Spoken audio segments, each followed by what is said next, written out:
The moment Marcus's strong hand pressed firmly against my lower back to correct my lifting form, a jolt shot through me that had nothing to do with the heavy barbell. "Breathe and engage your core, Ethan," he said calmly, his voice close to my ear. Little did I know that single touch would unravel the carefully constructed life I had built to please everyone else. I finished the set, racked the weights with shaking arms, and sat up on the bench in the bustling Chicago gym. Sweat dripped down my face, but the heat in my chest came from somewhere deeper. Marcus, my personal trainer for the past 3 months, handed me a towel with that easy smile of his. At 29, he was built like someone who lived for this work, broad shoulders and kind brown eyes that always seemed to see more than you wanted them to show. "Solid reps today, man. You're getting stronger. How's the rest of life treating you?" I wiped my face, avoiding his gaze at first. Work is the usual grind. Numbers, spreadsheets, deadlines. You know how it is. At 25, I had landed a decent accounting job in the city after leaving my small hometown in Indiana. My parents still lived there, in the same house where I grew up attending church every Sunday. They pictured my future clearly. Marry a nice girl from the congregation, settle down, give them grandkids. I had been trying to make that picture real. I even kept in touch with Sarah, the daughter of family friends, through long phone calls that felt more like obligations than sparks. Marcus nodded, leaning against the equipment. "I get it. The city can be tough when you're carrying expectations from back home." He paused, then added casually, "I came out to my family when I was 20. It was rough at first, but it got better once I stopped pretending." The words hit me like another set of weights. I had never heard anyone say something like that so openly. Growing up, being gay was something whispered about in sermons or joked about in locker rooms. I pushed down feelings I had in high school, dated girls, told myself it was just a phase. "That must have taken courage," I managed to say. We talked longer than the session required, standing there amid the clanging machines and motivational music. He shared bits about his life, the challenges of being out in a competitive field, and how fitness helped him find confidence. I listened, nodding, but inside my mind raced. That touch lingered in my thoughts, professional as it was. Why did it feel different from any other correction? By the time I left the gym that evening, rain pattering on the streets of downtown Chicago, I had his number saved under Trainer Marcus. "Text if you want to grab a coffee sometime or need form tips," he had said. I told myself it was just networking, just making a friend in the big city. That night in my quiet apartment, I could not sleep. I stared at the ceiling, replaying the moment his hand rested on my back. A warmth spread through me that scared me. "This is not who I am," I whispered to the empty room. My phone buzzed with a text from my mom. "Ethan, honey, have you thought more about visiting soon? Sarah mentioned she would love to see you. The church is having a picnic next month." I typed a vague reply and set the phone down. The expectations pressed on me like the barbell had earlier. I had moved to Chicago to breathe, to build a career, but the weight of my family's dreams followed me everywhere. The next morning at work, staring at balance sheets, I caught myself wondering what Marcus was doing. I shook it off and focused on the numbers. But the seed was planted, and it would not stop growing. Over the following week, I returned to the gym with a mix of dread and anticipation. Marcus spotted me again, professional as always, but our conversations grew longer. He asked about my job, my hobbies, and I found myself opening up about the pressure from home. "They mean well," I said one evening after a tough leg day, "but sometimes it feels like I am living someone else's script." He looked at me thoughtfully. "You deserve to write your own story, Ethan. It is scary, but worth it." His words stayed with me as I walked home through the windy city streets, the lights of skyscrapers reflecting on wet pavement. For the first time, I allowed myself to wonder what my own story might look like if I stopped performing. The internal conflict built slowly. At church back home during a quick visit, I sat in the pews feeling like a fraud.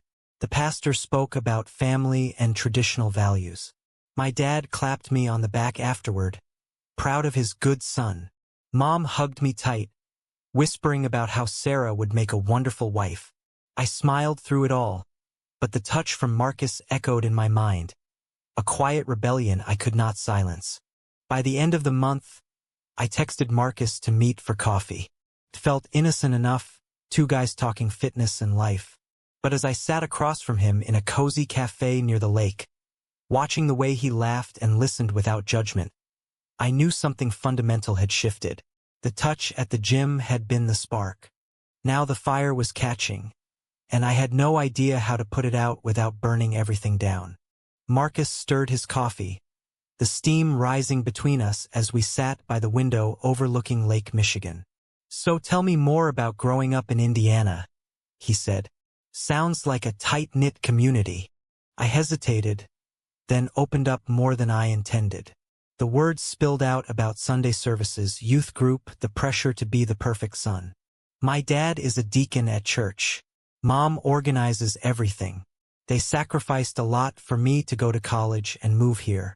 I owe them the life they dreamed of for me." He nodded without pity, just understanding. "I get that debt.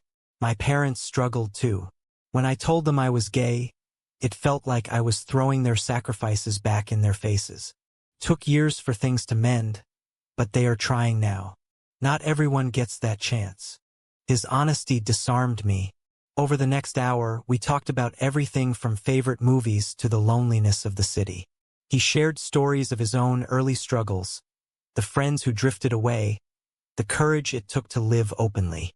I found myself laughing at his jokes, leaning in when he described a tough client at the gym. For the first time in years, I felt seen, not as the version my family wanted, but as myself. As we walked out, the wind off the lake whipping around us, he touched my arm lightly to get my attention. "This was nice, Ethan. We should do it again." The contact was brief, but it sent the same spark as before. I nodded, my throat tight. "Yeah, I would like that." Back at my apartment, the guilt hit hard. I paced the floor, arguing with myself. "You are straight. You have always dated girls. Sarah is waiting." But the feelings would not lie. That night, I searched online for stories of men who discovered their sexuality later, reading late into the hours. Each account mirrored pieces of my own confusion, the fear, the hope. The next gym session felt charged. Marcus corrected my form again, his hands professional but my reaction anything but. Afterward, we grabbed smoothies at the juice bar inside the gym. "You seem distracted today," he observed gently. "Everything okay?"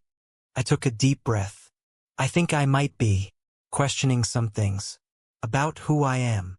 The words hung in the air, terrifying and liberating. He listened without interruption, then said, "That is brave to admit. Take your time. No pressure. If you want to talk more, I am here." From that point, our meetings outside the gym became regular. Coffee turned into walks along the waterfront, then dinners at quiet restaurants. Marcus never pushed, but his presence made me feel alive. We held hands once on a quiet evening stroll, the city lights twinkling. It felt natural, right, in a way nothing ever had with Sarah or any girl before. Yet the fear grew alongside the joy. I dodged my mom's calls about Sarah, making excuses about work. When my parents announced a surprise visit to Chicago, panic set in. "We want to see your life here. Meet your friends," Mom said excitedly over the phone. I pictured them in my apartment, asking questions, sensing the change in me. Marcus noticed my anxiety during a training session. "Family coming?" he guessed. I nodded. "They expect the old me, the one who fits their picture." He squeezed my shoulder supportively. "You do not have to tell them until you are ready. But you also do not have to keep hiding forever." The weeks blurred into a mix of stolen moments with Marcus and mounting dread. We shared our first real kiss on a bench in Millennium Park, the city buzzing around us. It was gentle, full of the emotion I had bottled up for so long. In his arms, I felt the weight of years lifting. But driving home that night, tears stung my eyes.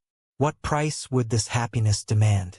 At work, a colleague noticed I seemed happier, lighter. New girlfriend? He teased. I forced a laugh and changed the subject. The lies were piling up, each one heavier than the last. Marcus encouraged me to be patient with myself, but the internal battle raged. Was this love worth the potential pain to my family?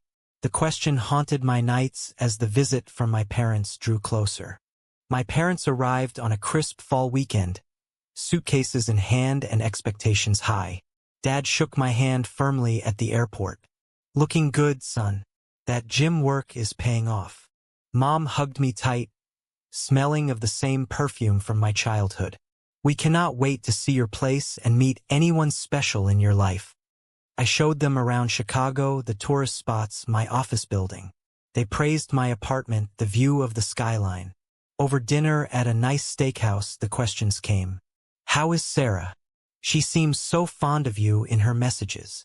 I mumbled something about being busy, but Mom pressed. You know, we have always hoped for a girl like her. Strong faith, good values. The words twisted in my gut. Marcus and I had been seeing each other quietly for weeks now, our connection deepening with every conversation and quiet touch. He made me laugh, challenged my thoughts, held me when the doubts crept in. With him, I felt whole. But sitting across from my parents, I felt like the imposter I had always feared becoming.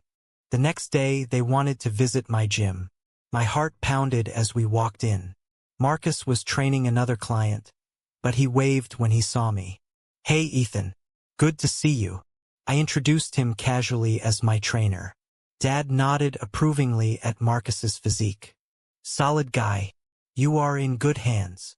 Later, alone with Marcus in the locker room area after my parents left for a walk, I exhaled shakily. That was close. He pulled me into a quick hug. You are doing great. One step at a time. His support gave me strength, but the secrecy gnawed at me. That evening, my parents took me to a church service they found nearby. The sermon on honoring your parents and traditional family echoed painfully.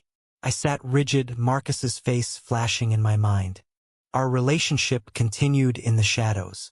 We cooked dinners at his place, watched movies cuddled on the couch, talked about dreams for the future.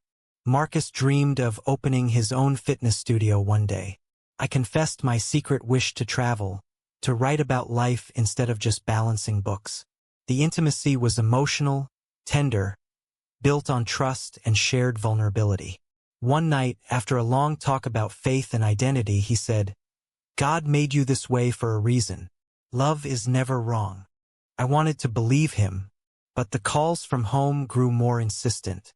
Sarah texted directly, hurt that I had grown distant. Did I do something wrong? Guilt flooded me. I was hurting people I cared about by living this hidden life. Work brought its own tensions. A coworker, Jake, saw me out with Marcus one evening and raised an eyebrow but said nothing at the time. The rumor mill at the office started turning subtly. Comments about me seeming different. The stress built, making me short-tempered with Marcus during one argument about coming out. I am not ready, I snapped. He backed off, hurt but understanding. I will wait, but hiding forever is not living. The high points were the moments of pure connection. A weekend getaway to a cabin up north, just the two of us, where we talked until dawn about everything. I felt the awakening fully then, the realization that this was who I was. But returning to the city, the weight of reality crashed back. My parents planned another visit soon, this time with Sarah in tow for a surprise. The noose tightened. The betrayal came without warning.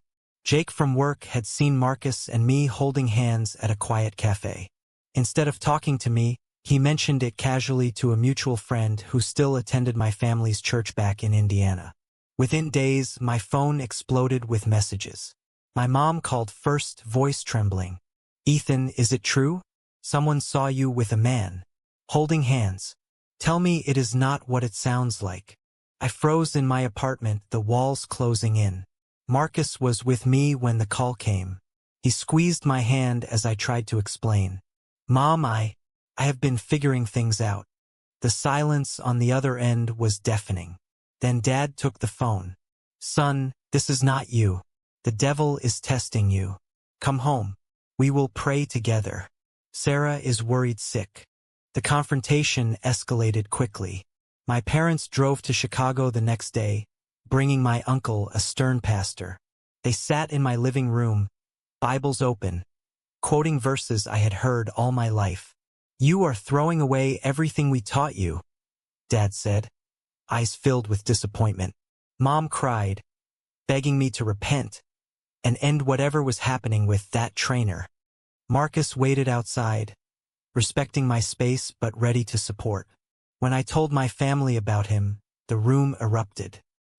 He is leading you astray, Uncle said. Cut ties now, or we cannot support you anymore. The threats were clear. Financial help for my apartment, emotional ties, even inheritance hints. The pain in their eyes mirrored my own torment.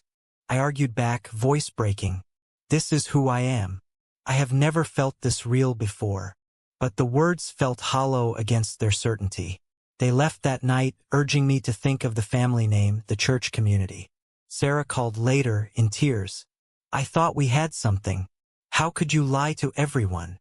The betrayal from Jake stung deeply. At work the next day, he avoided me, but the whispers spread. Colleagues gave strange looks. One even asked if I was going through a phase. Marcus held me that evening as I broke down. I never wanted to hurt them, I sobbed. But I cannot go back to pretending. The following weeks brought isolation.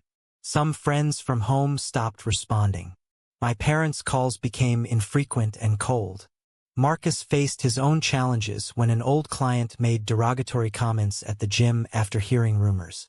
He stood tall, but I saw the toll. Our relationship strained under the pressure. I pulled away sometimes, doubting if love could survive this much opposition. One night, after a particularly harsh call from Dad disowning me temporarily, I lashed out at Marcus. Maybe they are right. Maybe this is wrong. He looked devastated but calm. I love you, Ethan, but you have to choose what is true for you. I cannot fight your battles forever. The words forced me to confront the depth of my conflict. The awakening was painful, stripping away the illusions I had clung to. The lowest point came during a forced family meeting back in Indiana. I drove there alone, Marcus offering to come but understanding why I said no. The house felt smaller, the cross on the wall heavier. My parents, uncle, and even Sarah sat in the living room like an intervention. We love you, Mom started, tears flowing. But this lifestyle is sin. We want our son back. They presented pamphlets on conversion therapy, stories of healed individuals. Dad read Bible passages aloud, voice booming. I sat there, heart shattering, trying to explain the years of hiding, the joy I found with Marcus. Love like this cannot be wrong, I said quietly. Sarah left in tears, saying she deserved better. My uncle warned of eternal consequences. I left that house feeling orphaned. The drive back to Chicago was a blur of tears and doubt. Marcus met me at my apartment, holding me without words as I grieved the family I might lose forever. You are not alone, he whispered, but the emptiness echoed. Work suffered. I took time off, unable to focus. Friends distanced themselves, some outright confronting me about changing. The social prejudice I had feared became real. Stares in public when Marcus and I went out, comments online after a mutual acquaintance posted vaguely. The moral dilemma consumed me. Was I selfish for choosing my truth? Or was denying it the greater betrayal of self? Marcus stood by me, sacrificing his own peace. His family, more accepting, still worried about the stress on him. We faced it together, small acts of defiance like attending a pride event quietly, finding community in support groups. Yet the pain of family rejection lingered. A letter from Mom arrived, pleading for me to come home and fix this. I read it repeatedly, torn between the boy who wanted approval and the man awakening to authenticity. The turning point came in a heated argument with Marcus. "I cannot keep watching you punish yourself," he said. "Choose us or the guilt, but decide." His words, born of love and exhaustion, forced clarity. I realized the sacrifices were not just mine. He had risked his heart on someone still chained to the past. I made my choice in the quiet of a Sunday morning, months after the initial touch at the gym. Sitting with Marcus on his balcony overlooking the city, I took his hand. "I choose us. I choose me, even if it means losing them for now." The words carried the weight of every internal battle, every tear, every confrontation. He pulled me close, and for the first time the peace felt lasting. Rebuilding was slow. I threw myself into work with renewed focus, found new friends in the community who understood the journey. Marcus and I grew stronger, our bond forged in fire. My parents eventually sent a cautious message. Not full acceptance, but a crack in the door. "We are praying for you." It was not everything, but it was something. Sarah moved on, finding her own path. The betrayals and losses taught hard lessons about loyalty and courage. The awakening transformed me. I no longer saw my identity as a flaw to hide, but as a truth to live. The gym, once a place of escape, became a symbol of strength gained through struggle. Marcus proposed quietly one evening by the lake, a simple promise of a shared future. I said yes, heart full despite the scars. Life carried on with its tensions and joys. Family holidays remained complicated. Some bridges burned, others tentatively rebuilt. The social prejudices persisted in subtle ways, but I faced them with the man I loved beside me. The price had been high, relationships fractured, faith questioned, identity fought for. Yet the reward was a life lived honestly. In the end, was choosing love over family the right decision? Or did I destroy everything for a fleeting feeling?